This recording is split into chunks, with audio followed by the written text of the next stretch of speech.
ছাত্ৰ ছাত্ৰী তথা অভিভাৱকসকল ছাত্ৰ ছাত্ৰীক এইখন যিখন এপাৰ আইডি এই এপাৰ আইডিখন কৰিব দিছে ফিল আপ কৰি লৈ যাব দিছে হৰত ইয়াত কি কৰিব লাগিব মই আটাইখিনি ডিটেইলছ কৰিম যদি ষ্টুডেণ্টে ফিল আপ কৰে বা গাৰ্জেনে ফিল আপ কৰে সকলো পাৰিব ইয়াত ষ্টুডেণ্টৰ নেম ছাত্ৰ বা ছাত্ৰীজনৰ নাম লিখিলে হ'ল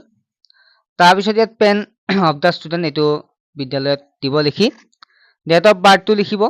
জন্মৰ তাৰিখটো আধাৰ কাৰ্ডত থাকে বা জন্ম চাৰ্টিফিকেটত আছে লিখিব জেন্ডাৰ লিখিব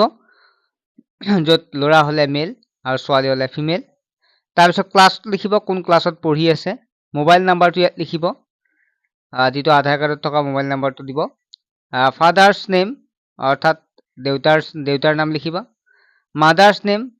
মাতৃৰ নাম লিখিব ছাত্ৰ বা ছাত্ৰীৰ তাৰপিছত নেক্সট হৈছে consent by father mother legal guardian of students for APAAR ID generation ইয়াত লিখিব ফাদাৰ্ছ বা মাদাৰ্ছৰ নেম তাৰপিছত তেখেতৰ আধাৰ কাৰ্ডৰ নাম্বাৰটো দি দিব ঠিক আছে আধাৰ কাৰ্ড বুলি নহয় যিখন কাৰ্ড দি দিয়ে মেইনলি যিহেতু আধাৰ কাৰ্ডে দিয়ে গতিকে নাম্বাৰটো ইয়াত দি দিলে হ'ল তাৰপিছত তলৰ ফালে স্ক্ৰল ডাউন কৰিব তাৰপিছত ইয়াত লিখিব প্লেচ লিখিব আৰু ইয়াত লিখিব ডেটটো ঠিক আছে কোন তাৰিখে দিব তাৰ ডেটটো লিখিব আৰু বাকী যিখিনি আছে সেইখিনি বিদ্যালয়ত কৰিব এইখিনি কৰিব নালাগে এইখিনি আছিল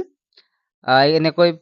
দি জমা দিলে হ'ল আৰু যিখিনি ডকুমেণ্টছ দিব দিয়ে আধাৰ কাৰ্ড তাৰপিছত বাৰ্থ চাৰ্টিফিকেট তেনেকুৱা ডকুমেণ্ট দিলে হ'ল আৰু ছাত্ৰ ছাত্ৰীসকলৰ সুবিধাৰ্থে জনাই যাওঁ যে আমাৰ অনলাইন ক্লাছ চলি আছে যদি কোনোবা ছাত্ৰ ছাত্ৰী ল'ব বিচাৰে ল'ব পাৰে অনলাইনৰ জৰিয়তে অতি কম মাচুলত ঠিক আছে বৰ্তমান ক্লাছ 9-10 হৈ আছে আৰু 8ৰো আমাৰ NMS পৰীক্ষা অনলাইনত হৈ আছে কোনোবাই যদি ল'ব বিচাৰে ল'ব পাৰে মাত্ৰ 200 টকা অতি কম মাচুলত